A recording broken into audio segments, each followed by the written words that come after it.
Sir petrol bank ಹೋಗಿ gas ಹಾಕ್ತಾನೆ ಅಂತ ಹೋಗಿ ಗ್ಯಾಸ್ ಹಾಕ್ತಿದೆ ಸರ್. ಗ್ಯಾಸು ಲೀಕ್ ಆಗ್ತಾ ಇತ್ತು.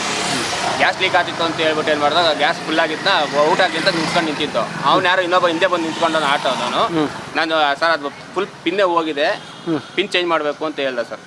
ಪಿನ್ ಚೇಂಜ್ ಮಾಡಬೇಕು ಅಂತ ಹೇಳಿ ಆಮೇಲೆ ಏನು ಮಾಡೋದು, ಪಿನ್ ಚೇಂಜ್ ಮಾಡಬೇಕು 8,500 ಆಗುತ್ತೆ, ಅದು ಚೇಂಜ್ ಮಾಡಬೇಕು ಅಂದರೆ 8,500 ಆಗುತ್ತೆ ಅಂತ ಅಂದ. ಆಮೇಲೆ ಏನು ಮಾಡೋದು, ಇನ್ನೊಬ್ಬರು ಆಟೋ ಡ್ರೈವರ್ ಬಂದ್ಬಿಟ್ಟು ಏನಂತಂದ್ರು, ಸರ್ ಏನೂ ಆಗಿಲ್ಲ, ಗ್ಯಾಸ್ಗೆ ರಬ್ಬರ್ ಹೋಗಿರ್ತದೆ, ರಬ್ಬರ್ ಇದು ಮಾಡ್ಬೇಕು ಅಷ್ಟೇ ಅಂತ ಹೇಳ್ಬಿಟ್ಟು ಅವರು 2-3 ಸತಿ ತೆಗೆದು ಹಾಕ್ಬಿಟ್ಟು ರೆಡಿ ಮಾಡ್ಕೊಂಡು ಕೊಟ್ಟರು. ಆಮೇಲೆ ಏನು ಮಾಡೋದು, ನಾನು ಅಮೌಂಟ್ ಪೇ ಮಾಡೋಣ ಅಂತ ಹೇಳ್ಬಿಟ್ಟು ಹಿಂದೆ ತಿರುಗಿಬಿಟ್ಟು ಬಂಕೋರಿಗೆ ಹಿಂದೆ ತಿರುಗಿದ ತಕ್ಷಣ ಏನಾಯಿತು, ಅವ್ನು ಬಂದು ಹಣ ಒಂದೇ ಒಂದು ನಿಮಿಷ ನೋಡ್ತೀನಿ ತಾಳ, ಇನ್ನೊಂದು ವಾಶ್ ಬರ್ತಾನೆ ಒಂದು 4-5 ಸತಿ ಕಡೆ ಬಗ್ಗೆ ಮಾಡಿ ಎಲ್ಲ ಚೆಕ್ ಮಾಡಿ ಆಮೇಲೆ ಮಾಡಿ ಟ್ರೈನ್ ಒಂದೇ ಒಂದು ನಿಮಿಷ ರೌಂಡ್ ನೋಡ್ತೀನಿ ತಾಳ ಅಂತ ತಿರುಗಿಸಿದ್ದನು, ಹಂಗೆ ತಿರುಗಿಸ್ಕೊಂಡು ಹಂಗೆ ಆಟೋ ಇಟ್ಕೊಂಡು ಹೋಗಿದ್ದು. ಅಲ್ಲ ಇವಾಗ ಅದು ಗ್ಯಾಸ್ ಲೀಕೇಜ್ ಆಗ್ತದೆ ಅಂತ ಹೇಳಿದಾರೆ ಯಾರು? ಫುಲ್ ಅಲ್ಲಿ ಗ್ಯಾಸ್ ಹಿಂಗೆ ಪಿನ್ ಓಪನ್ ಮಾಡ್ತೀವಲ್ಲ ಸರ್, ಪಿನ್ ಓಪನ್ ಮಾಡಿದ ತಕ್ಷಣ ಫುಲ್ ಇದಾಯಿತು. ಅವ್ರದೇ ಟೀಮ್ನವರೇ ಆಗಿದ್ರೆ ಏನು ಹೇಳ್ತೀರಿ? ಇಲ್ಲ ಬಂಕೋರು ಬಂಕ್ ಗ್ಯಾಸ್ ಹಾಕ್ತಾನೆ ಯಾರ ಕೈಲಿ ಹಾಕ್ಸಿಲ್ಲ, ಅವರೇ ಹಾಕೋದು, ಅವರೇ ಇದು ಮಾಡಿದ್ದು. ನಮಗೆ ಗ್ಯಾಸ್ ಲೀಕ್ ಆಗ್ತೈತಣ, ಇದು ಮಾಡೋಕ್ಕಲ್ಲ, ಪಿನ್ ಇದಾಗ್ತಿದೆ, ಬೇರೆ ಚೇಂಜ್ ಮಾಡಬೇಕು ಅಂತ ಹೇಳ್ತಿದ್ರು ಅಷ್ಟೇ. ಆ ಟೈಮಲ್ಲಿ ಇವನು ನಿಮ್ಮ ಗಮನ ಬೇರೆ ಕಡೆ ಬೇರೆ ತೆಗೆದ್ಬಿಟ್ಟು ಅವ್ನು ಇದು ಮಾಡ್ಕೊಂಡು ಹೋಗಿರೋ ಸರ್. ಮತ್ತೆ ಇದೇ ಅದು ಆಟೋ ಅದು ಅವ್ನು ಅಲ್ಲೇ ಬಿಟ್ಬಿಟ್ಟು ಇನ್ನು ನನ್ನ ಆಟೋ ಎತ್ಕೊಂಡು ಹೋಗಿರೋದು, ಅದು ಕದಿರೋ ಆಟೋನೇ ಅಂತ ಹೇಳ್ತಿದ್ದಾರೆ. ಈಗ ಪೊಲೀಸ್ ಸ್ಟೇಷನ್ ಕಂಪ್ಲೇಂಟ್ ಕೊಟ್ಟಿದ್ದೀವಲ್ಲ, ಕೊಟ್ಟಿದ್ಮೇಲೆ ಯಾವ ಊರ್ದು? ಕೋಣನಕುಂಟೆ ಕ್ರಾಸ್ತು ಅಂತ ಹೇಳ್ತಿದ್ದಾರೆ. ಅವ್ರಿಗೆ ಕಸ್ಟಮರ್ ಕೇಳಿದ್ರೆ ಅದಾಗಲೇ ನಾನು ಕಂಪ್ಲೇಂಟ್ ರೈಸ್ ಮಾಡಿದ್ದೀನಿ. ಅದು ಆಗಲೇ 17ನೇ ತಾರೀಕು ಇದಾಗಿರೋದು. ಆಗಲೇ 17ನೇ ತಾರೀಕು ಅಂದರೆ ಒಂದು ತಿಂಗಳು 17 ದಿವಸ ಆಗಿದೆ ಕದ್ದೆ ಅಂತ ನಾನು ಕಂಪ್ಲೇಂಟ್ ಕೊಟ್ಟೆ. ಅದಾದ್ಮೇಲೆ ಇವಾಗ ಇಲ್ಲಿ ಮಾಲಗ್ನಲ್ಲಿ ಪೊಲೀಸಿಂದ ಕಂಪ್ಲೇಂಟ್ ಇದಾಗಿದೆ ಅಂತ ಹೇಳ್ತಿದ್ದಾರೆ.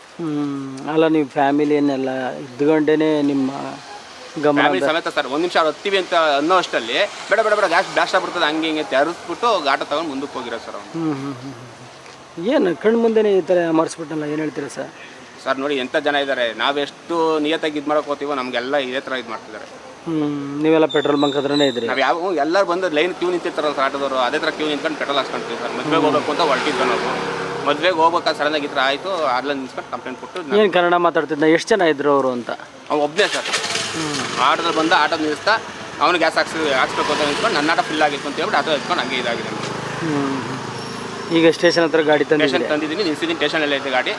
ನಾನು ಗಾಡಿ ತೊಗೊಂಡು ಹೋಗಲ್ಲ, ಗಾಡಿ ಕಂಪ್ಲೇಂಟ್ ಮಾಡ್ತಾ ಬಿಟ್ಟಿದ್ದೀನಿ. ಬೆಳಗ್ಗೆ ಬಂದು ಕ್ರೈಮ್ ಇದಕ್ಕೆ ಇದು ಮಾಡ್ತೀನಿ, ಕಂಪ್ಲೇಂಟ್ ರೈಸ್ ಮಾಡಿ. ಏನು ಹೇಳ್ತೀರಿ? ನಿಮ್ಮ ಗಾಡಿ ಹುಡುಕಿ ಕೊಡಬೇಕು ಅಂತ? ನನ್ನ ಗಾಡಿ ಹುಡುಕೊಂಡು ಕೊಡಬೇಕು ಅಷ್ಟೇ. ನಾನು ಯಾರ್ದು ಇದು ಮಾಡಿಲ್ಲ ಸರ್, ನಾನು ಯಾರು ಮೋಸ ಮಾಡಿಲ್ಲ, ಏನಿಲ್ಲ. ನನ್ನ ಗಾಡಿ ನಿಯತ್ತಾಗಿ ತಗೊಂಡು ನಾನು ಕಷ್ಟಪಟ್ಟು ದುಡ್ಕೊಂಡು ಇದು ಮಾಡ್ತಿರೋದು.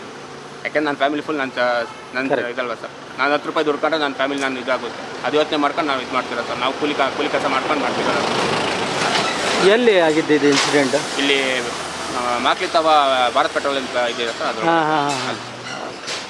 ಈಗ CC ಕ್ಯಾಮ್ರಾ ಎಲ್ಲ ತೆಗೆಸಿ ನೋಡ್ರಿ ಗೊತ್ತಾಗ್ತದೆ. CC ಕ್ಯಾಮ್ರಾ ಎಲ್ಲ ತೆಗೆಸಿದ್ರೆ ಪಕ್ಕ ಇದು ಮಾಡ್ತಾರೆ. ಏನು ಹೇಳಿದ್ರು ಆಮೇಲೆ ಲಾಸ್ಟ್ ಪೆಟ್ರೋಲ್ ಬಂಕರು? ಬಂದರೆ ನಾನು ಹೇಳ್ತೀನಿ ಅಂತ ಹೇಳಿ ಕಳ್ಸೋದು ಸರ್. ನಂಬರ್ ಎಲ್ಲ ಕೊಟ್ಟಿದ್ದೀನಿ ನಾನು. ಕ್ಯಾಮ್ರಾ ಬೆಳಗ್ಗೆ ಬಂದು ಪೊಲೀಸರು ಚೆಕ್ ಮಾಡಿಸಿ ಎಲ್ಲ ಇದು ಮಾಡಿದ್ರೆ ಎಲ್ಲ ಫುಲ್ ಅಪ್ಡೇಟ್ ನಾವು ಕೊಡ್ತೀವಿ ಸರ್ ಅಂತ ಹೇಳಿದೆ ಸರ್.